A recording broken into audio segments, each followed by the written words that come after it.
Bonjour à tous et bienvenue dans cette nouvelle vidéo. Aujourd'hui on part sur les traces de Tariq, le protecteur de Targon, et surtout le champion des cheveux fabuleux et des pectoraux scintillants. Mais ne vous y trompez pas, derrière toute cette beauté se cache un guerrier prêt à protéger Runeterra des pires menaces. Armé de ses pierres magiques et de sa connexion céleste, Tariq ne laisse rien passer. Aujourd'hui on plonge dans l'univers de celui qui incarne l'harmonie cosmique et un style impeccable. Tariq, le bouclier de Valoran.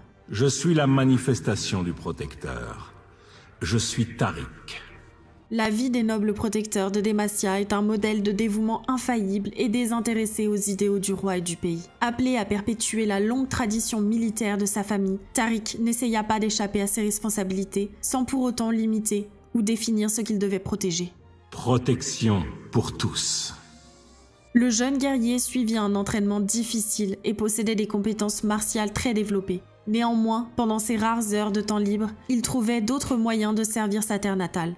Il s'engagea auprès des Illuminateurs pour s'occuper des maladies et à aider à la reconstruction de maisons endommagées par des inondations. La beauté fragile de ce monde doit être protégée. Il prêta ses talents créatifs aux tailleurs de pierre et artisans qui élevaient des monuments à la gloire de la protectrice ailée. Une œuvre d'art, la vie d'un étranger. Voilà ce qui faisait de Demacia une nation digne d'être défendue. Aux yeux de Tariq, toutes ces choses étaient belles, fragiles et dignes d'être protégées. Toutes les vies sont belles. Son enthousiasme et son humanité lui permettant d'ignorer toute critique venant de ses confrères soldats et de ses commandants, il grimpa modestement les échelons et combattit même aux côtés du jeune Garen Krongard. Mon vieil ami. Paradoxalement, c'est la montée en grade constante de Tariq qui causa sa chute à Demacia. Promu dans le prestigieux détachement Hardy, il dut subitement adopter une conduite bien différente. Il ne fut plus autorisé à se promener en forêt pour essayer d'apercevoir des animaux rares. On lui interdit de négliger ses entraînements pour aller boire et écouter les ballades d'un barde à la taverne. Il ne pouvait également plus échapper aux inspections pour aller observer le manteau argenté de la nuit recouvrir la région. Tariq commença à ne plus se sentir à sa place dans le détachement et son comportement fut bientôt considéré comme de l'insubordination. Garen lui pressa de se ressaisir et d'accomplir son devoir. Il pouvait facilement deviner que Tariq avait le potentiel pour devenir l'un des plus grands héros que Valoran ait connu. Pourtant, Tariq ne semblait se préoccuper ni de son destin, ni de son pays. Je sais qu'on doit chérir la vie sous toutes ses formes. Mais bon. Pour lui éviter d'être rétrogradé, on mit Tariq au service du capitaine épée du détachement Hardy, même si ni l'un ni l'autre ne semblait particulièrement enjoué à cette idée. Cependant, lorsque le capitaine épée mourut au combat avec le reste de son unité, il fut découvert que Tariq avait abandonné son poste. Selon les rumeurs, Tariq avait été vu en train d'errer dans les ruines d'un temple oublié non loin de là. Rien ne pouvait plus justifier sa conduite. Une douzaine de guerriers avaient été tués et Tariq risquait de finir la tête sur le billot.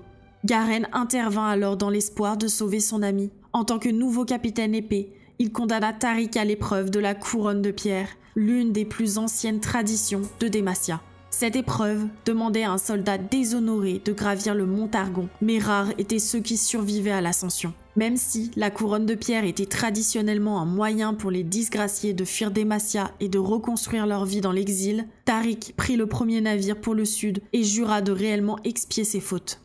Il ne reste qu'une direction, celle du sommet. L'ascension fut si difficile qu'il frôla la mort à de multiples reprises. Tariq surmonta la douleur, repoussa les fantômes de ses camarades décédés et triompha des épreuves que la montagne lui infligea. Alors qu'il approchait du sommet, il fut frappé par une vague de nouvelles visions de destruction et de ruines. Il vit la bibliothèque d'Alabaster engouffrée dans les flammes, mais il se précipita tout de même dans le brasier pour sauver les poèmes de Tung.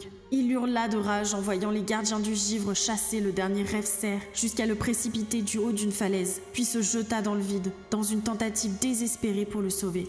Devant les portes du bastion immortel, Tariq tomba à genoux en voyant le corps brisé de Garen pendu à une potence, avant de lever son bouclier et de foncer sur les hordes noxiennes. Lorsque les visions s'arrêtèrent enfin, Tariq se retrouva au sommet de la montagne et il n'était pas seul. Devant lui se tenait une apparition revêtant la forme d'un homme. Ses traits étaient composés par la lueur des étoiles et sa voix était semblable à des milliers de murmures transperçant Tariq comme une épée. L'apparition parla de vérité que Tariq avait connue toute sa vie durant et du rôle pour lequel il s'était préparé sans le savoir au travers de chacune des décisions qu'il avait finalement menées à Targon. Elle lui dit qu'il deviendra le bouclier de Valoran pour de nombreuses guerres à venir. Désormais, la manifestation du protecteur, maître de nouveaux pouvoirs, est dotée d'un seul but qui dépasse l'entendement de la plupart des mortels. Tariq accepte son devoir avec joie, être le gardien indéfectible de tout un monde. Je remercie la montagne pour ses dons. Voici pour la biographie de Tariq, on passe maintenant à l'histoire, le visiteur indésirable. J'observe ce champ autrefois verdoyant, désormais défiguré par le piétinement de la bataille. Les pertes en vie humaine vont être immenses, mais je ne peux pas sauver ceux qui se précipitent vers leur propre destruction. Tous ces fils, ces pères, toutes ces vies gâchées, leur avenir perdu. Les Démaciens et les Noxiens, toujours à s'entre-déchirer, attirés les uns vers les autres par quelque chose de bien laid, bien en dessous d'eux. Il y a de nombreux combattants qui luttent pour leurs idéaux, et ils sont tous sur mon chemin, à se massacrer presque joyeusement sur ce petit bout de terrain, sans se rendre compte de son importance. Deux armées entrelacées, entièrement absorbées par leur danse mortelle. Je pourrais essayer de les raisonner, leur demander d'aller se battre ailleurs, mais pour mes anciens compatriotes, je suis devenu un mélange de traître et de dieu vengeur. Quant aux Noxiens, eh bien, disons que la patience n'a jamais été leur fort. Mes armes habituelles, l'intelligence, le charme et la sympathie, sont parfaitement inutiles dans ce chaudron de désespoir. Je me contente donc de repousser ceux qui veulent me ralentir et de briser ceux qui veulent m'arrêter. Alors que je m'approche de mon but, tout l'éventail des horreurs que l'on peut infliger à autrui se déploie sous mes yeux tandis que la bataille fait rage. Là, au centre de la fureur tourbillonnante des combats, un éclat de couleur m'appelle. Une forme de vie délicate, sur le point d'être annihilée par le piétinement de ses bottes couvertes de boue et de sang. Se dressant fièrement, intacte au milieu de toutes ces brutes en armure qui trépignent tout autour, sa beauté résonne comme la note pure d'une clochette de cristal. Il s'agit de la dernière fleur de son espèce. Si elle meurt, plus aucune fleur similaire ne verra le jour. Je ne peux pas permettre qu'elle soit détruite. Les deux commandants ennemis interrompent leur combat à mon approche. Moi, le visiteur indésirable qui fait irruption alors qu'ils vivent leurs derniers instants. Ils se tournent vers moi, soudain alliés dans leur outrage face à mon intrusion. Je me tiens sous les yeux des deux armées, comme si j'invitais chacun des deux camps à m'accorder la froide étreinte de la mort. Mais contrairement à ceux qui s'approchent maintenant de moi avec précaution, l'épée tremblante, je sais pourquoi je me bats.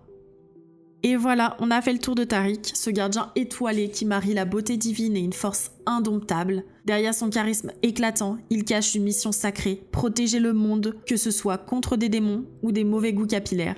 Merci d'avoir suivi cette vidéo, n'oubliez pas de liker et de vous abonner.